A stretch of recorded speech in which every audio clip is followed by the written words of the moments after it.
podcast yang bikin akuntansi nggak cuma soal debit kredit, tapi juga seru dan mudah banget dipahami.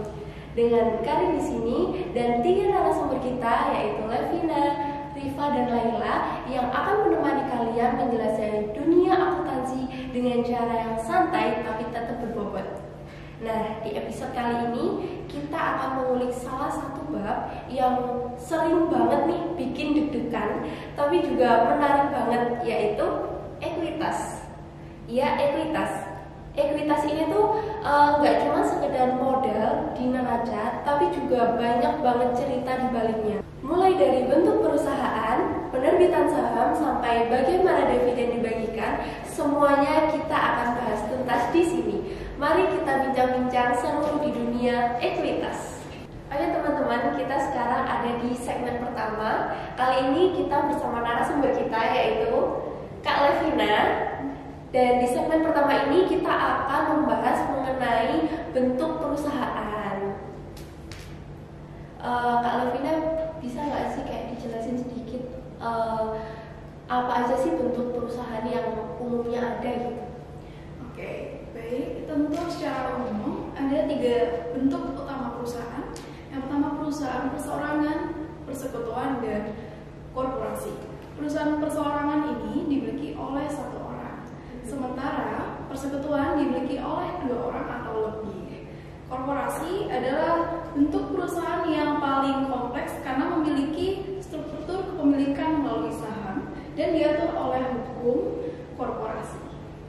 Oke, menarik banget ya teman-teman. Jadi korporasi ini memiliki kayak semacam karakteristik khusus gitu ya? Nah, betul. Korporasi ini memiliki karakteristik seperti penggunaan sistem saham, kepemilikan yang terpisah dari manajemen, dan tanggung jawab terbatas bagi pemegang sahamnya. Di Indonesia, bentuk korporasi yang umum adalah perseroan terbatas atau biasa disebut PT. Oke, teman-teman, sebelum kita ganti topik selanjutnya, kita akan tampilkan nih bentuk-bentuk perusahaan yang ada di Indonesia. Halo teman-teman, kali ini kita lanjut ke segmen 2. Dan di segmen 2 ini kita akan membahas tentang penerbitan saham. Bersama narasumber kita, Kak Riva. Kenapa sih Kak perusahaan tuh perlu menerbitkan saham, dan hal apa aja yang perlu diperhatikan dalam perusahaan tersebut menerbitkan saham?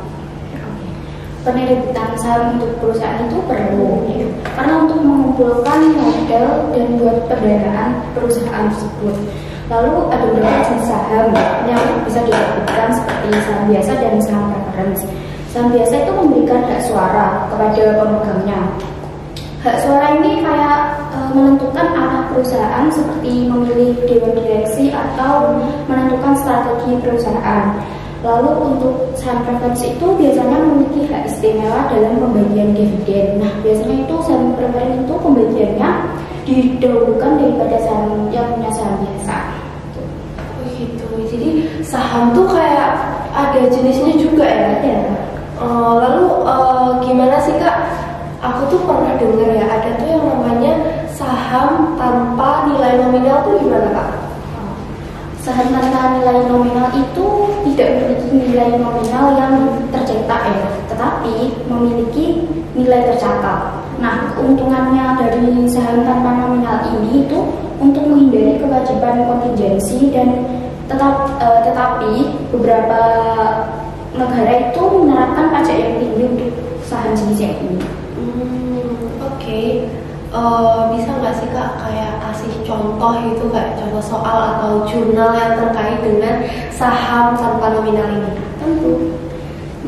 Contoh soalnya itu seperti PT ABC memiliki 10.000 saham biasa terotorisasi dan tanpa nilai nominal. Apabila PT ABC menerbitkan 500 saham pada harga 10 per lembar untuk mendapatkan uang tunai, maka pencatatannya pas pada sisi debit sebesar 5.000, lalu modal saham biasa di sisi kredit sebesar 5.000. Lalu jika PT ABC menerbitkan 500 lembar lagi pada harga 11 lembar, maka pas sisi debit sebesar 5.500, lalu modal saham biasa sisi kredit sebesar 5.500. Oke, lalu untuk saham yang diterbitkan bersama dengan penyerahan sekuritas lain itu gimana Kak? Itu ada dua metode ya untuk mengalokasikan biayanya, yaitu metode proporsional dan metode instrumental. Nah, untuk mengetahui perbedaan dari kedua metode, kita langsung saja ke contoh soalnya. Metode proporsional contoh soalnya, Raven Corporation menerbitkan 300 lembar saham biasa bernominal $10 dan 100 lembar saham preferen bernominal $50.000 secara lamsam dengan harga $13.500. Lalu harga pasar saham biasa sebesar $20.000 per lembar dan harga pasar saham preferen $90.000 per lembar. Maka dari informasi soal kita dapat mengalokasikan harga $13.500 ke nilai saham biasa dan saham preferen.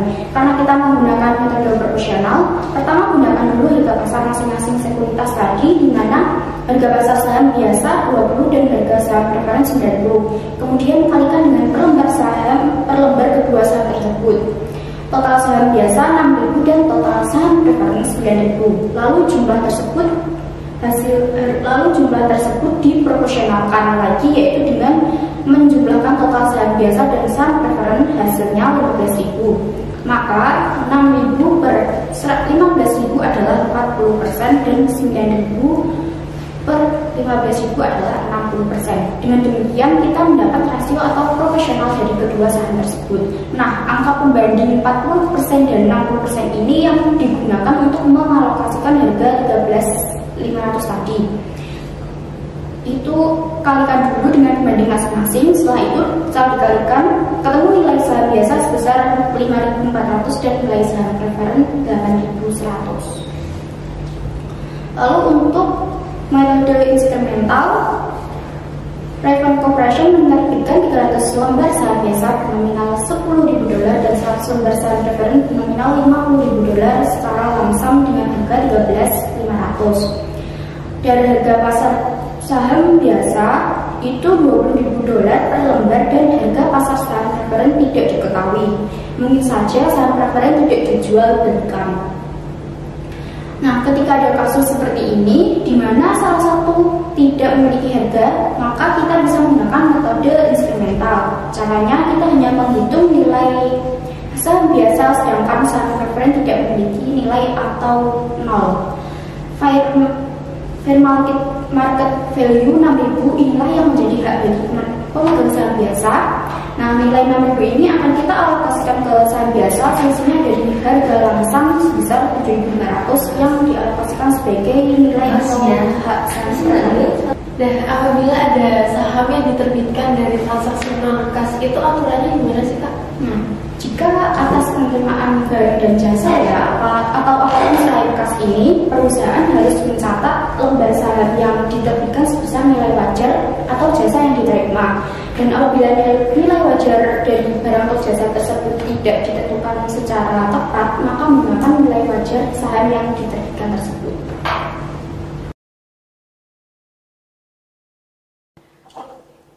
Di segmen 3 kali ini kita akan membahas tentang reakuisisi saham, ditemani dengan narasumber kita, Kak Laila. Apa sih Kak yang dimaksud dengan reakuisisi saham itu? Oke, jadi reakuisisi saham ini biasa kita sebut sebagai saham treasury. Ini tuh biasanya perusahaan itu membeli kembali sahamnya yang sudah diterbitkan. Tujuannya bisa bermacam-macam, seperti meningkatkan laba per saham, mencegah pengambil alihan, atau sebagai bagian dari program kompensasi karyawan. Terus gimana sih Kak cara mencatat saham treasury itu? Sebenarnya di akuntansi ini ada dua metode pencatatannya. Yang pertama ada cost method dan par stated value method. Nah, buat yang cost method atau metode biaya umum ini biasanya lebih sering nih kita gunakan, di mana saham treasury dicatat sebagai harga belinya dan mengurangi total ekuitas perusahaan. Oke, ternyata ada metodenya ya dalam pencatatan saham treasury itu. Terus jika saham treasury ini dijual gitu Kak, apakah ada ketentuan tertentu itu? Nah, kalau misalnya kita menjual saham treasury di atas biaya perolehan, maka akan dicatat sebagai keuntungan. Dan sebaliknya, jika dijual di bawah biaya perolehan, maka dicatat sebagai kerugian. Lebih jelasnya kita langsung ke contoh soalnya aja ya.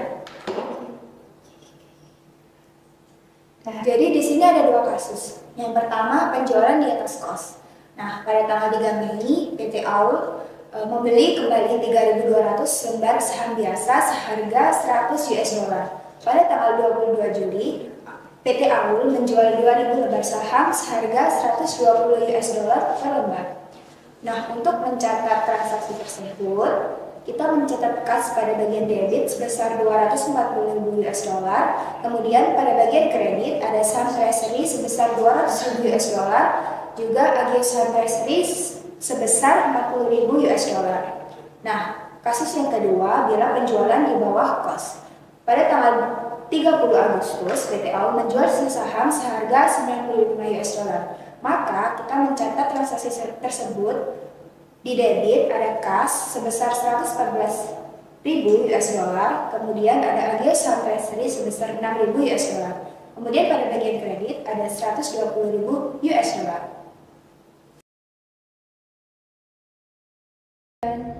Oke teman-teman, kali ini kita beranjak ke segmen 4 dan kali ini kita akan membahas mengenai saham preference. Bersama narasumber kita, Kak Levina. Kira-kira apa sih Kak keistimewaan dari saham preference ini dibanding saham-saham yang lain? Oke, saham preference ini memiliki beberapa keistimewaan seperti hak prioritas dalam pembagian dividen dan hak atas aset likuidasi. Namun, pemegang saham preference biasanya tidak memiliki hak suara. Oke, kalau untuk jenis-jenisnya saham preference itu apa aja Kak? Nah, ada beberapa jenis nih, seperti saham preference kumulatif, yaitu dividen yang tidak dibayar akan menumpuk. Lalu ada saham partisipatif. Nah, ini bisa didapat dividen tambahan. Dan saham konversi, yaitu sahamnya bisa dikonversi menjadi saham biasa. Nah, akuntansi penerbitan saham preference mirip dengan akuntansi penerbitan saham biasa. Sebagai contohnya nih, Besok PLC menerbitkan 10.000 lembar saham preference sebesar 10 euro dengan harga 12 euro per lembarnya secara tunai. Besok mencatat penerbitan saham ini sebagai berikut. Nah, untuk bagian kasnya itu masuk ke debit sebagai modal saham preference sebesar 100.000 dan agio saham preference sebesar 20.000. Nah, untuk cashnya sendiri sebesar 120.000.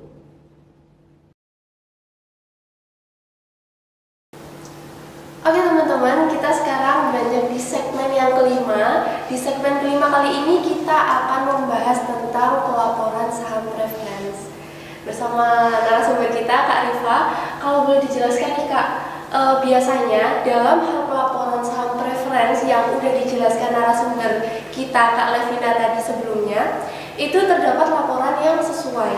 Apa ada nggak sih Kak cara yang lebih sederhana gimana melaporkan saham preference keuangan ini? Baik, jadi begini, saham preference itu biasanya dilaporkan dalam bagian ekuitas pemegang saham ya di neraca. Posisi spesifiknya bisa bervariasi, tetapi umumnya dipisahkan dari saham biasa. Dalam catatan atas laporan keuangan atau CLK itu, perusahaan akan memberikan detail lebih lanjut tentang hak-hak saham preference seperti dividen kumulatif dan non-kumulatif, hak konversi jika ada, dan preferensi likuidasi. Jadi detailnya tuh ada di catatan laporan keuangannya gitu ya.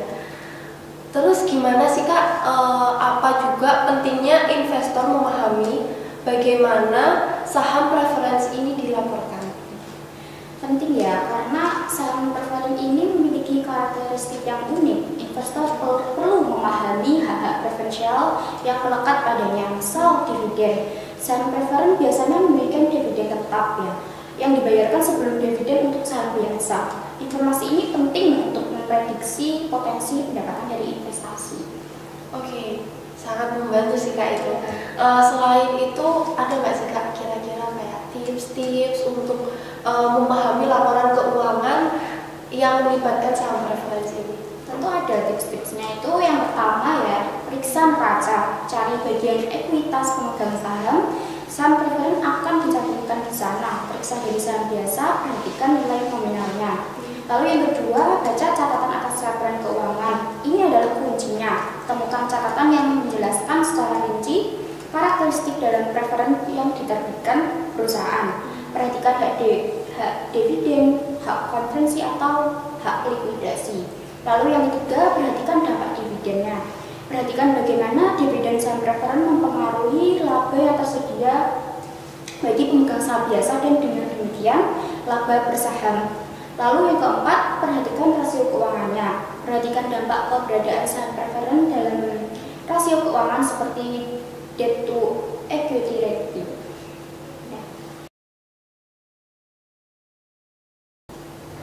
Di segmen 6 kali ini kita akan lanjut di distribusi dividen bersama narasumber kami, Kak Laila. Dividen ini sering disebut sebagai salah satu keuntungan utama dalam berinvestasi di saham. Bisa nggak sih kakak jelasin lebih lanjut gimana proses pembagian dividen yang dilakukan dan apa aja faktor yang mempengaruhinya? Oke, jadi dividen ini bisa diibaratkan uang saku yang kalian terima setiap bulan. Kalian pasti ngerti kan rasanya. Jadi, uang saku yang ini berasal dari perusahaan tempat kalian menanamkan modal. Lalu, apa sebenarnya dividen itu dan bagaimana cara mendapatkannya? Jadi, dividen adalah pembagian keuntungan perusahaan kepada para pemegang sahamnya. Ketika perusahaan memperoleh laba atau keuntungan, nah, biasanya sebagian dari keuntungan tersebut dibagikan dalam bentuk dividen. Besarnya dividen ditentukan melalui rapat umum pemegang saham atau RUPS. Dan pembagiannya bersifat proporsional ya. Semakin banyak saham yang kalian miliki, semakin besar dividen yang kalian terima. Oke teman-teman, sekarang mari kita dengerin pengalaman dari investor yang telah merasakan manfaat dari dividen tersebut. Kak Laila, bisa nggak sih diceritain gimana awalnya kakak tertarik berinvestasi di saham dalam strategi dividen ini? Oke, jadi awalnya aku itu tertarik karena ingin memiliki penghasilan pasif nih. Nah, aku tuh ngeliat dengan memilih saham-saham rutin yang membagikan dividen, aku bisa melihat nih uang saku secara berkala, bahkan tanpa harus terus-menerus memantau pasar saham. Kayak gitu sih.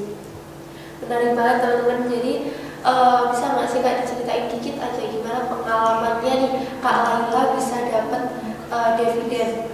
Bisa jadi nih kayak cerita sukses iya buat teman-teman semuanya.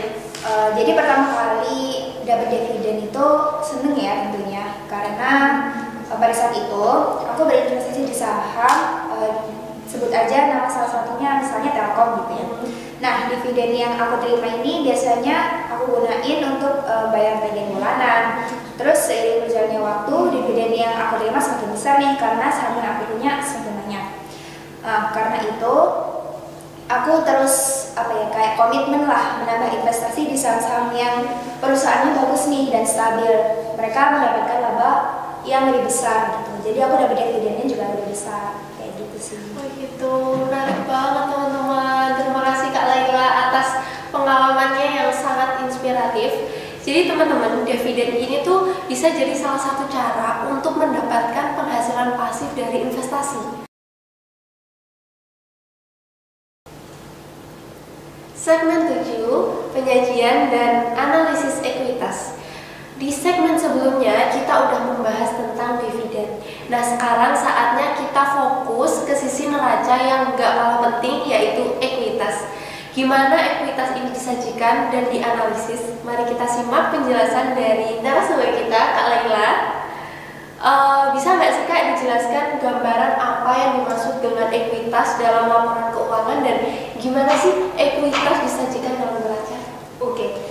Jadi ekuitas ini mencerminkan hak milik atas aset perusahaan setelah dikurangi dengan liabilitas atau kewajibannya. Bisa dibilang ini adalah nilai bersih dari perusahaan. Dalam laporan keuangan, ekuitas biasanya disajikan dalam bagiannya sendiri di neraca. Ekuitas sendiri memiliki beberapa unsur dan komponen-komponen dalam laporan keuangan. Nah, ini ada contoh bagian ekuitas dalam neraca. Pada akhir tahun 2022, PT Golden membukukan keuntungan sebesar 500 juta.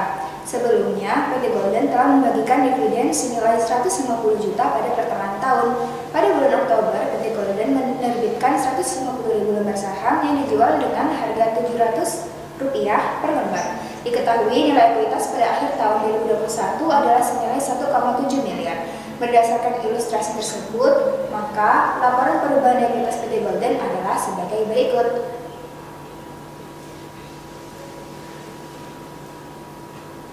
Pada intinya, laporan perubahan ekuitas merupakan salah satu komponen kunci dalam laporan keuangan suatu perusahaan. Melalui unsur-unsur utamanya, laporan ini memberikan gambaran menyeluruh tentang bagaimana modal atau perusahaan mengalami perubahan selama periode tertentu. Dengan demikian, stakeholders dapat menggunakan laporan sebagai acuan dalam mengambil keputusan strategi bisnis di masa depan. Oke, untuk membantu kita menganalisis ekuitas secara sederhana, mari kita dengarkan tips dari Kak Laila. Nah, analisis ekuitas itu sebenarnya nggak serumit yang kalian bayangkan. Ada beberapa hal penting yang perlu diperhatikan. Yang pertama, perhatikan tren saldo laba. Ini saldo laba yang terus meningkat menunjukkan perusahaan profitable dan mampu menahan laba untuk reinvestasi. Penurunan saldo laba bisa menjadi sinyal yang kurang baik. Kedua, bisa cek rasio utang terhadap ekuitas.